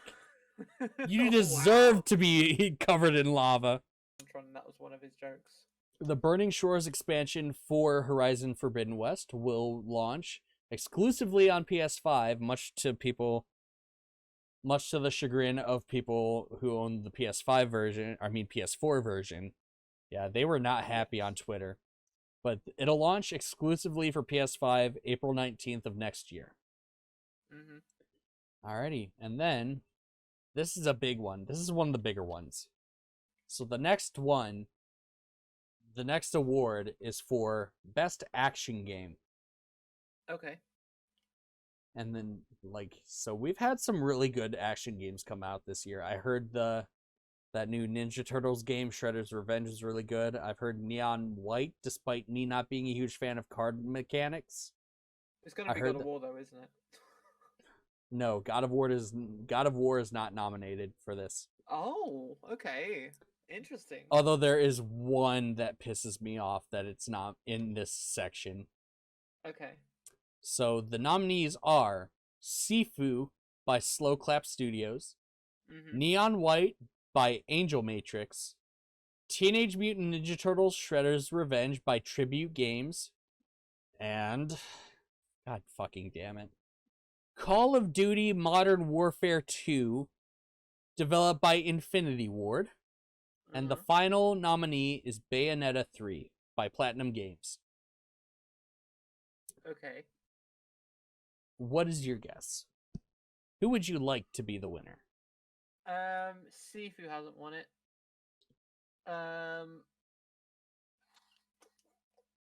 Call of Duty Modern Warfare 2 probably hasn't won it.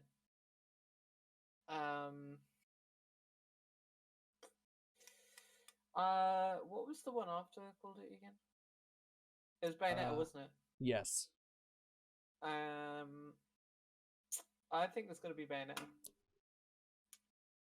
You would think that, wouldn't you? You would? You would. What was it? It was Bayonetta 3. Okay, cool, yeah. I just wanted to see if you got upset if I made you think Call of Duty Modern Warfare 2 won it. Well, I wouldn't be upset because I like Modern Warfare 2. And the campaign looks fucking amazing. Yeah, I've heard... If it was Call of Duty Vanguard, then I would be upset. Yeah. But that didn't come out this year, did it? No. But I'm just saying as an example, I like Modern Warfare 2 and I like Modern Warfare 2019. And then before that, the other Call of Duty I liked was Black Ops 1 and earlier. So that I'm very selective when it comes to Call of Duty, and I would have been fine if Modern Warfare 2 had won. But yeah, it's probably, like I said, Bayonetta, and you have confirmed that. Yeah. Alrighty. So also, I would also like to note that on behalf of Platinum Games and Nintendo, Doug Bowser, the CEO of Nintendo of America, accepted the award for Best Action Game. Oh. So, yeah. Probably because when they reached out to the director of the Bayonetta games, they blocked the Game Awards. Yeah, probably. Kamiya, yeah. Also, I would... Hello, we'd like to offer you the invitation to come to the Game Awards because your game Bayonetta 3 was nominated for Best Action. Blocked? Yeah. Also, okay, so now, following that, a trailer for a new VR game seemingly exclusive on MetaQuest called Behemoth was shown. They showed no gameplay, but it looks like it has the potential to be Shadow of the Colossus in VR. Okay. Which would be awesome to me. That would be pretty cool. Yeah. And then after that, I believe there was one more game that was talked about, but it was like an anime game, so I was like, anyways, so the next award is for Best Score and Music. Do you have any guesses as to who they brought on to present this award? I really hope it's not Kanye West. Nope, not Kanye. Here's a hint: they were mentioned earlier on. Monster Energy. No, not Monster Energy. Think harder. Christopher Judge? No. I have no idea. The Muppets' own animal was on hand to Oh. present this award.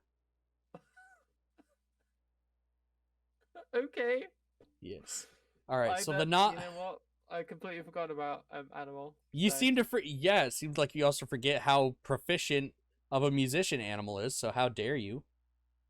No, it's just the fact that I forgot that he was at the Games Awards. Has nothing to do with his musical abilities.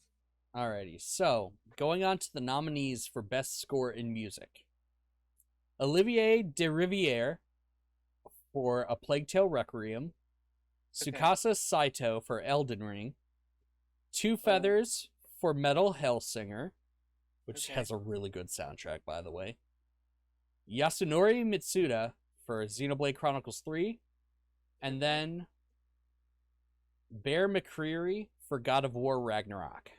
Yeah, so it's between Elden Ring and God of War again. Who do you think? You've played Elden Ring, so I would assume you would be leaning more towards Elden Ring. Yes. Oh, I thought you had more to say. I do, but like Bear McCreary did an amazing job on the first game, and if the soundtrack is anything like the first game soundtrack, it's also going to be a fucking banger. Yeah. So, all right. yeah. The winner of Best Score in Music is Bear McCreary for God of War Ragnarok. Yeah. Yes. Yeah. Okay. Fucking Bear McCreary is just like a master when it comes to soundtracks. He Apparently did the Godzilla soundtrack. Did he? Apparently. Like Godzilla 2014? Or like Godzilla vs. Kong, King of the Monsters? Godzilla King of the Monsters 2019. Okay, I didn't even realize. Mostly because a lot of the music was overshadowed by the sound of monsters destroying each other. Yeah, probably. He also did the score for the 2019 Child's Play remake, which his score was probably the only good thing about that movie, besides maybe kind of sort of Mark Hamill as Chucky. Yeah, he's also credited as the as a composer on the Angry Video Game Nerd movie. Oh my god, that's right. I forgot about that. Yeah. I think 2014, baby. Yeah, wasn't that a Kickstarter movie? It was. Yeah. How much you want to bet that was one of the tier, like one of the goals? we get Bear McCreary. Yeah. To do our soundtrack. Alrighty, so I have some amazing and scary news. Okay. So after the award for best score in music, that was the last thing I ever made notes on. So that means I'm gonna have to find it. I know I had it up. I may have taken it down. Shit. I had a tab for where I was just watching through the Game Awards. So now comes the part where I try and either find it or I have to go back to where I left off. I have to go back to where I left off. This will be a jump cut. So they revealed a few things. One was a trailer for the game The Lords of the Fallen, which looks, oh my god, I love the way this game looks. I wasn't going to show you the trailer because I was just kind of like, I was getting to the point where I just wanted to be done with these notes and stuff, and I didn't even get that far. But apparently it's a sequel to a game just straight up called Lords of the Fallen. The sequel is called The Lords of the Fallen. Okay. Yeah, like the design of the world just looks awesome though. Like I could send you a few screenshots, but this game just it reminds me a lot of Bloodborne, and it in some ways even more grotesque. like in a good way. It looks, oh my god. Yeah, definitely. And then they also, I don't give a shit. You don't either. But they also showed off a trailer for the raids mode for Call of Duty Modern Warfare 2. I do give a shit because it's like the Tarkov game mode. Ah, So I have a couple of friends who I do play it with. So that's pretty cool. oh, and then after that reveal, we got our main man Reggie, Oh, Reg. old Regger Big Regerson, brother. presenting the award for best game direction. Okay. Let's see. It's And the Elden Ring. nominees for best game direction are Stray, Horizon Oh, Forbidden West, okay. Immortality, that game keeps popping up, God of War Ragnarok, hmm and Elden Ring. So it's between Stray, Elden Ring, and God of War. Horizon Forbidden West or whatever the new one. That I heard that game was just kind of mid. Yeah, I heard it was pretty alright. Like Um, I bought it, I still haven't played it yet. I'm gonna say best direction, not Stray. You're So it's literally down accurate to there. Elden Ring and God of War. I'm surprised you even mentioned Stray at all. Well, to be fair, people have said how good it is. Yes. You It's know. just like the fact that you said Stray and God of War Ragnarok and Elden Ring. Yeah, I know what you mean. Yeah. Um, it could go either way. To be fair. Alrighty. So the winner of this one was Elden Ring. Okay. Yeah. Yeah. And then Yeah. following that, oh, I think this is I'm gonna try and see if there's like an isolated clip that we can watch of this next Okay. one, I believe. Oh wait, nope. After the presentation for that is another trailer, so I will get that pulled up now.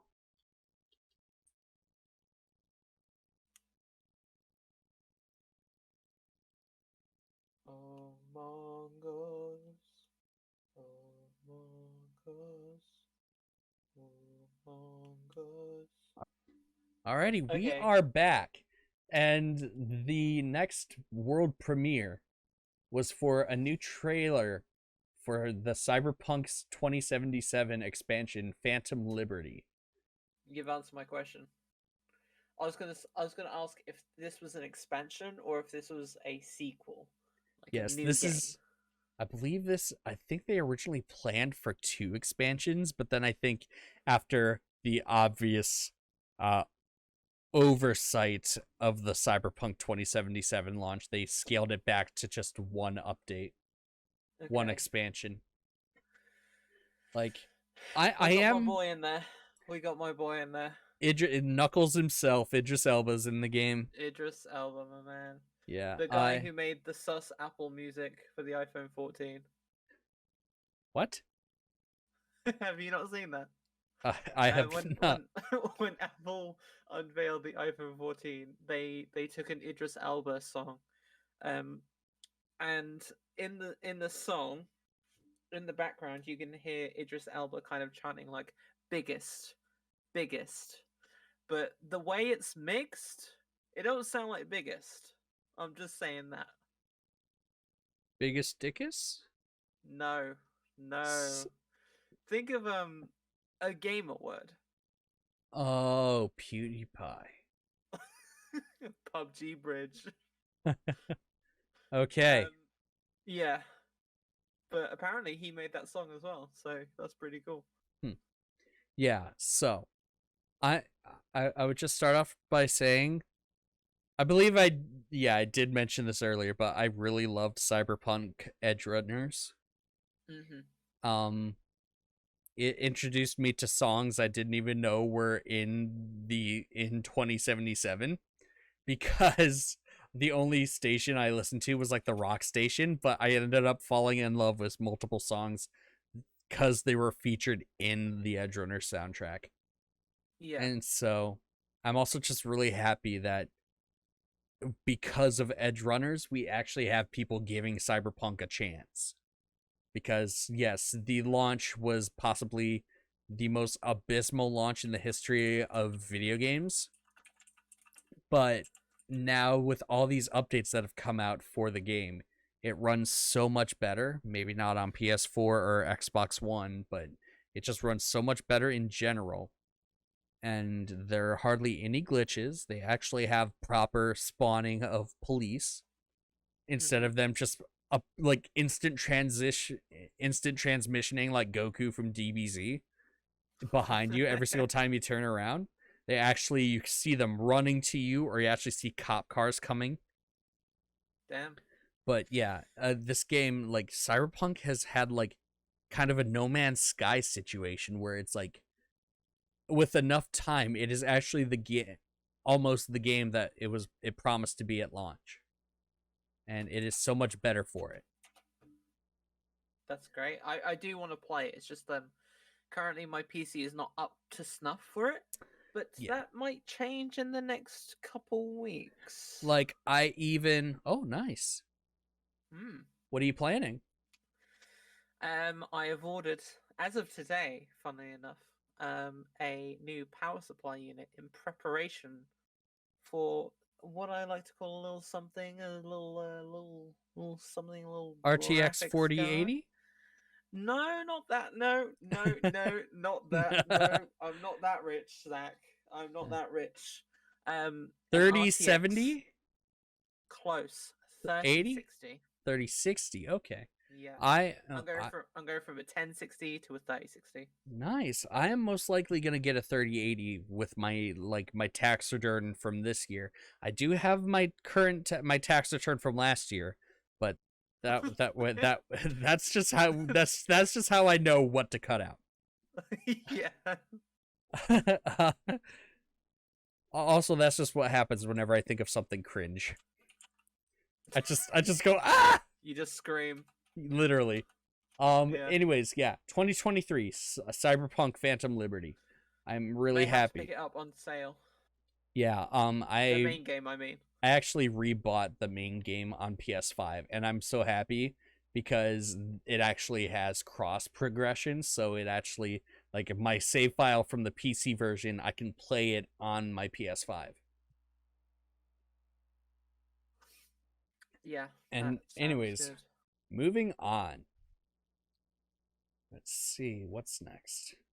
Yes, we have another trailer.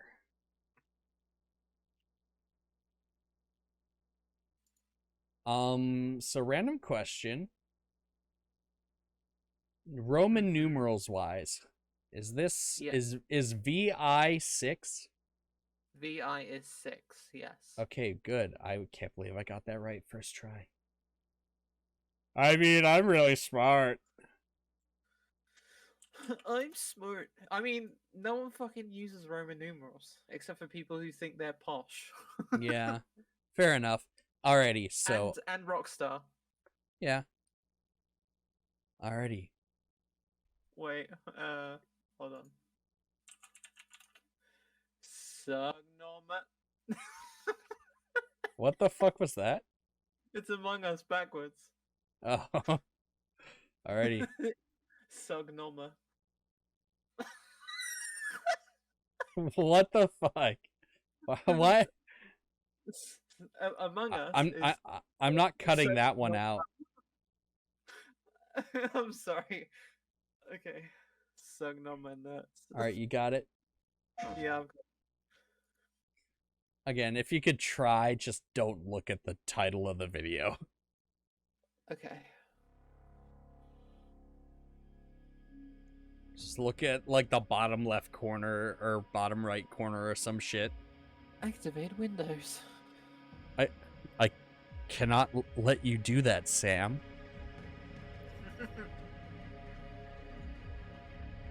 Or is it Adam? I forgot. I don't know my references. Don't worry about it. It's Dave, by the way. Dave. Cannot allow you to do that, Dave. Seriously, it should have been Adam. It's like a dumb name. Dave is like a dumb name to say. Dave is just like a generic white guy. Right, Dave? Yeah. So this looks sick, huh? It's looking like a lot of red and stuff. What do you think it is? No idea. Looks pretty cool.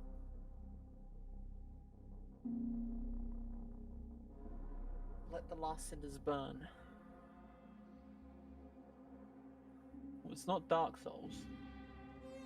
You're close. Is it a Souls?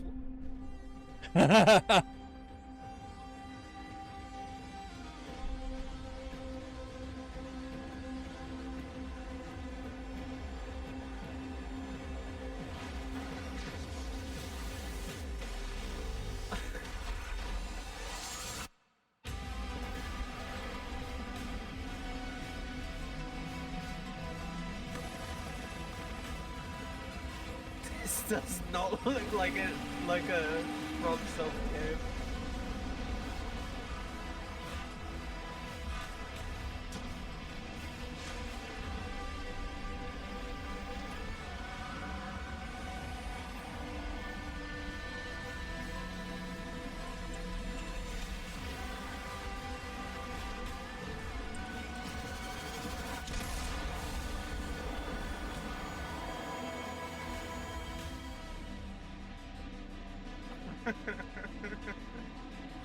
That was so fucking perfect, and it's such a shame that no one's gonna really like see that.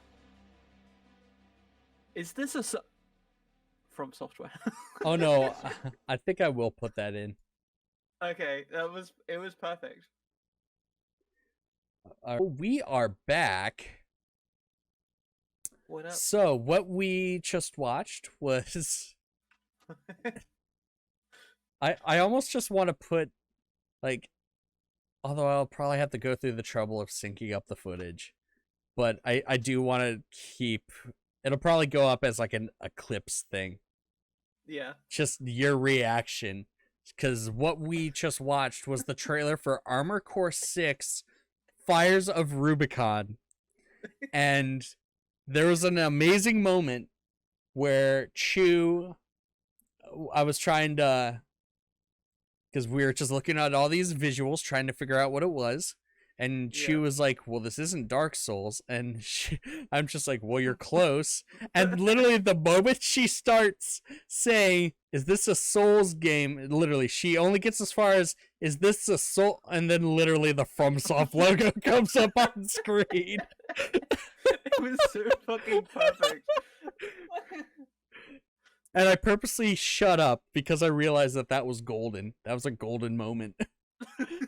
I could literally, I literally, because Armored Core is like one of the games that really helped like FromSoft like get their start. Yeah. And and then again, I bet like there's so many people who have never even heard of Armored Core. Like I had never played Armored Core, but it was one of those games that I kept hearing about through like cultural osmosis. Yeah. But yeah. The thing that tipped me off that was like, this can't be a Dark Souls game was the language that they were using, like, because Dark Souls 3 was very much like, you're the last fire or whatever. Yeah. Yeah. Feed the flames and yeah, feed the flames, reignite the fire, that kind of thing. I'm like, yeah. That's kind of like Dark Souls 3. So I was like, this is not Dark Souls. And then, yeah. Is this a Is this a and then just like, I picture two different gifs as to what your reaction was. Is this a immediately followed by, that one gif of like the white man blinking, like, huh? Yeah. And then the other one was just one of just like you like holding your like hands up in like a prayers like thing just up to your mouth, like, oh shit. Just because again it was like embarrassment the moment the FromSoft logo came up. But anyways, yes. Armored Core 6: Fires of Rubicon is set to release next year from fucking FromSoft. I actually do want to see. I am gonna look it up and see when the last Armored Core game came out, because I am curious about that. I'm assuming it'd be Armored Core 5 unless there's like a spin-off in between. Alright, so it appears that Armored Core 5, so at least the last numbered entry in the franchise, came out in 2012. So it has been a while since we've gotten another Armored Core game. Yeah. It's right around, like, that was before the time Dark Souls really blew up as well. Yeah. Alrighty, so then I believe our next thing to watch.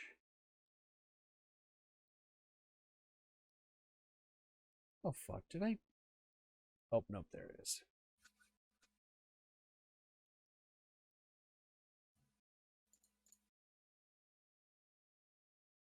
Okay, so there is one more.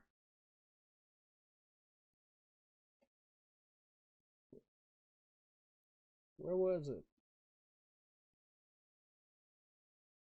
Oh, yeah. I just thought that was really cute. But then, moving on.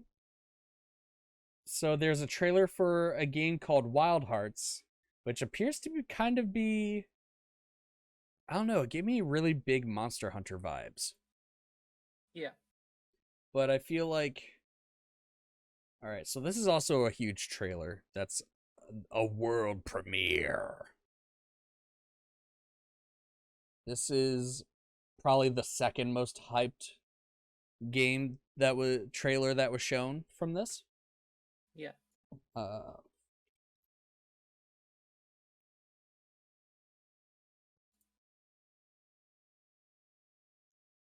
Alrighty, we are back. So the next world premiere, which is actually the final world premiere of the night, it's like I'm slipping back into like a different personality.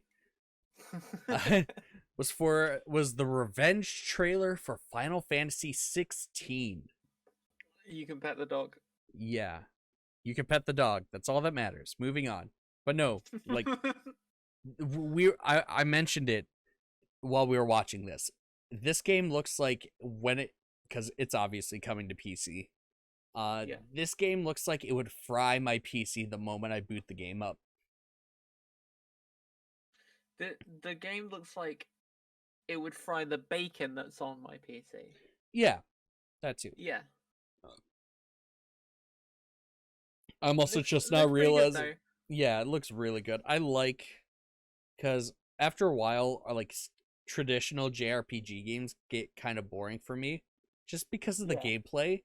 And I'm so happy that I think it was with I think it was the Final Fantasy game with lightning in it, where they actually went into like a more hack and slash type game. And I'm glad that they're keeping it that way. Like, hell, they even, when they remade Final Fantasy VII, they made it a hack and slash. And I fucking love Final Fantasy VII Remake.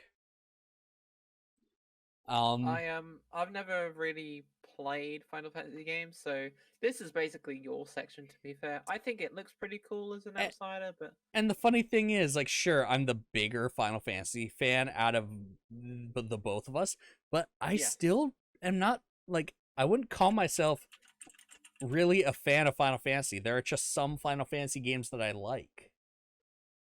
And and from what I've heard, this game is really gonna focus on the summons more, because they keep mentioning like Ifrit and stuff like that. But yeah, the Final Fantasy 16 is set to come out January. I'm literally counting on my fingers. June 22nd, 23. Yeah. Yeah. I literally had to do that for the Horizon trailer as well. in my notes, I had to count on my fingers. I've taken way too many blows to the head as a kid, so. Yeah. That'll do it. Alrighty, and then I believe with this trailer, it is on to the Game of the Year presentation. Mm-hmm. So it's a giant. They have Mr. Fuck You, Fuck the Oscars himself, Joseph Fares, Hell come yeah. out and do the presentation, and followed by a massive badass orchestra doing a bunch of the music from each of the nominees. Mm-hmm. And I feel like you said you may have heard about the results for this one. I think so. Okay, so, but anyways, Game of the Year. The nominees were Stray, Xenoblade Chronicles 3. I forgot about that. It's not that.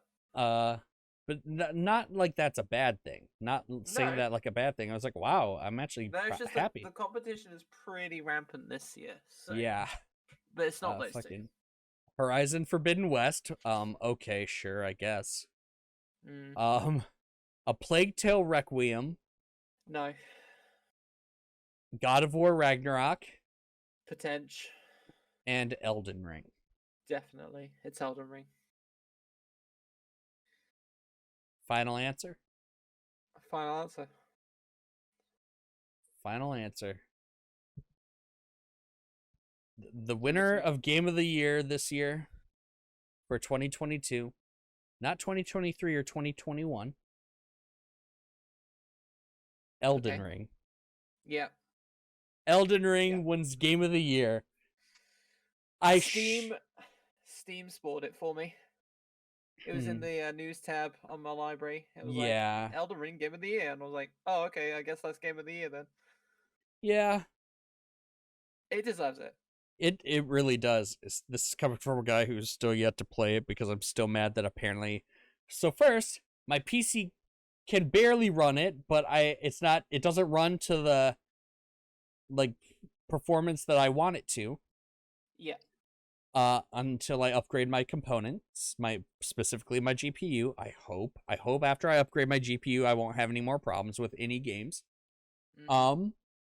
And then I went and bought the PS5 version because I'm like, okay, that should run perfectly. Like 4K, 60 FPS, stuff like that. Yeah. No. Apparently the best version of Elden Ring to buy is the PS4 version, playing it in the PS4 Pro mode. Right. Because that is the most stable, because that one apparently maintains a solid 4K 60 FPS. There are frequent frame drops in the PS5 version. The current gen version.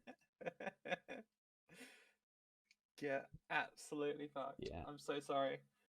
Yeah, but yeah, I feel like this is the reveals for this year's Game Awards were a lot better than last year's. Uh-huh. Like I don't even think I can remember any of the games that were like revealed. I have one criticism of Elden Ring. And this is the same criticism I had for Dark Souls 3. Give it to me. I never know what to do. So I get through most of the game, then I get stuck, and then I give it up. And the same thing has happened with Elden Ring. I think I got to one of the last areas, and maybe I'm not leveled enough or something, or I need to go somewhere, but I have no idea. And I was just like, this is not fun, so I stopped playing it. It's a great game, but that's just my personal thing. I just don't get, like, I know you have to speak to NPCs multiple times just to get an idea of where you need to go, but I literally did the second main boss before I even knew where to find the first boss. Oh boy. I have no idea where I'm going in these games. Okay, so that's all of like the ones that. So basically, I was doing this based on the official upload for the Game Awards that had. Basically, it had timestamps. Yeah. So these were like the big awards. Like sure, they had the ones where like Jeff Keighley was like on like the little balcony that he's always standing on, where he'll just like rapid fire a bunch of awards so it doesn't even get like the appreciation they deserve. Yeah. So I would just like to point out a few before we do this. Before we finish up here, and let you finally go to bed because you have work in the morning. Yeah. I would like to first point out the best multiplayer category.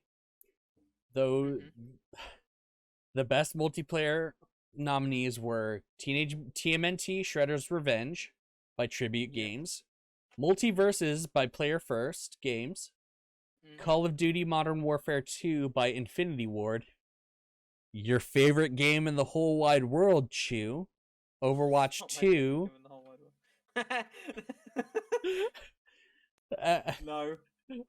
and finally Splatoon 3 by Nintendo EPD. And the winner of that, Multiverses? the winner of for best multiplayer was Splatoon 3. Okay, well, which- at least Overwatch didn't win, so I'm fine with yes. that. Oh yeah, no way in hell. No. It's and the then same game. Sorry. Continue. yeah, and then finally, this is one that aggravated me because so this one is for best VR/AR game. Okay. The nominees were After the Fall, Red Matter 2, Among Us VR, Moss Book 2, and finally Bone Lab, the sequel to Boneworks. Chew, It's gonna be Among Us, isn't it? Chew, you know how much I love Boneworks, right? Yeah. Boneworks, at least until I finally like shell out the money to buy and play Half-Life Alyx. Boneworks is my favorite VR game. Yeah. I am mad that Bone Lab did not win. Was it Among Us? Thankfully, no. It was Moss Book 2, which I didn't even know there was a sequel to that game. Okay. It would have been funny if it was Among Us. Because, like, this whole time we've just been, like, building to it without knowing, and it's like, actually, it was Among Us. Yeah, let's see. There was Content Creator of the Year. Okay. Yeah, that was how I felt about this. The nominees were Nobrew, Nibellion, Carl Jacobs, Cutie Cinderella, and Ludwig. It's Ludwig. He's the biggest one out of all of them, I think.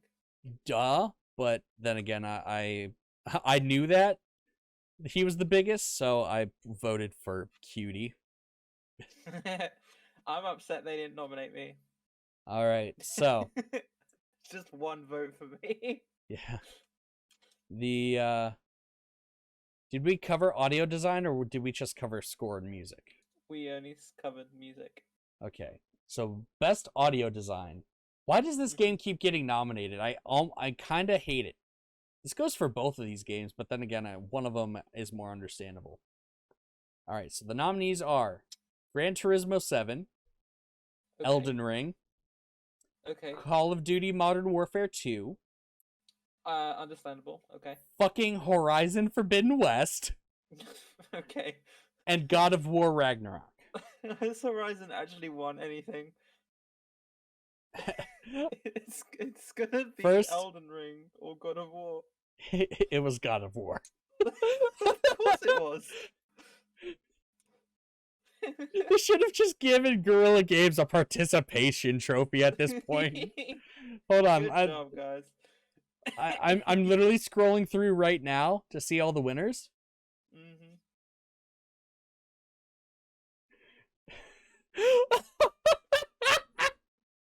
Always the bridesmaid, never the bride. Guerrilla Games did not win a single award this night. Oh, damn it, guys. Alrighty. And then, I believe the final one we will end this on is most anticipated. Okay. So, the nominees for most anticipated game are Hogwarts Legacy by Avalanche Software, Resident Evil 4 Remake by Capcom, Final Fantasy 16 by Square Enix, Starfield by Bethesda, and finally, The Legend of Zelda Tears of the Kingdom. It's gonna be Tears of the Kingdom, isn't it? Yeah, you're fucking right. It is. Yeah. You're exactly. goddamn right. I am so hyped for Tears of the Kingdom. Oh my god. Questions that will go unanswered for the rest of Questions eternity. that will get cut out of this podcast. Okay. Oh my god. Well, that was wow.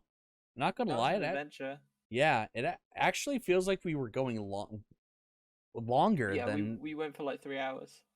It says 2.5 for me. 2.5, right? Okay. So yeah.